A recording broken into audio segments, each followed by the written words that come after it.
couple of weeks ago, I was in Montana. I was in Lewis and Clark territory. I love fly fishing, and I love Lewis and Clark. It's one of my favorite historical stories.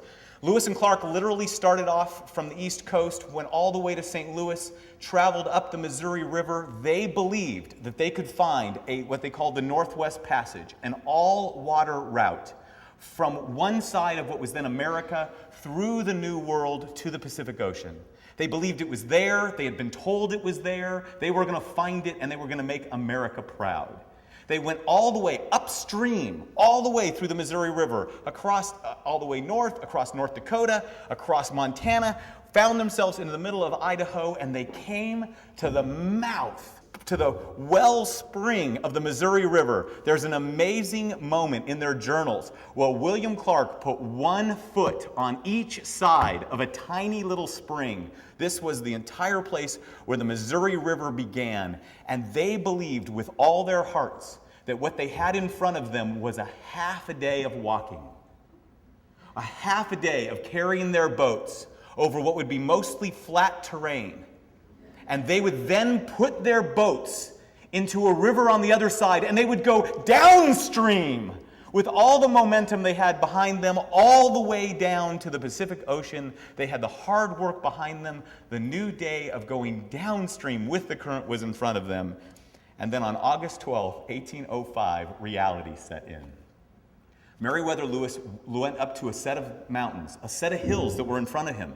He looked at those hills. He'd been told by the Mandan tribe that they were there. These were mountains. He got it. He walked up into the valley. He stepped across and looked down over the edge, for convinced he would see that river flowing down to the Pacific Ocean. And you know what he saw? The Rocky Mountains. They had been told there were mountains. They're from the East Coast. They were thinking Blue Ridge Mountains. Anybody been in the Blue Ridge Mountains? In California, we wouldn't make them a county park.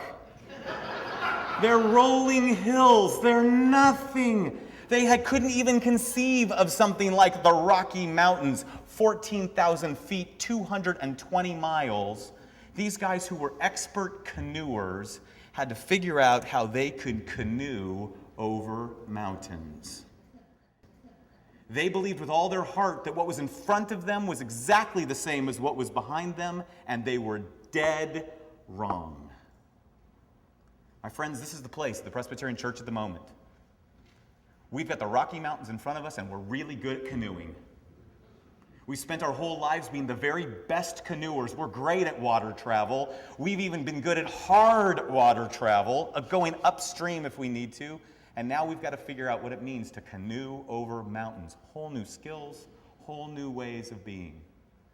This is exactly what we want to think about as a presbytery. How do we lead our churches into uncharted terrain that is completely and utterly different than anything we were trained to do?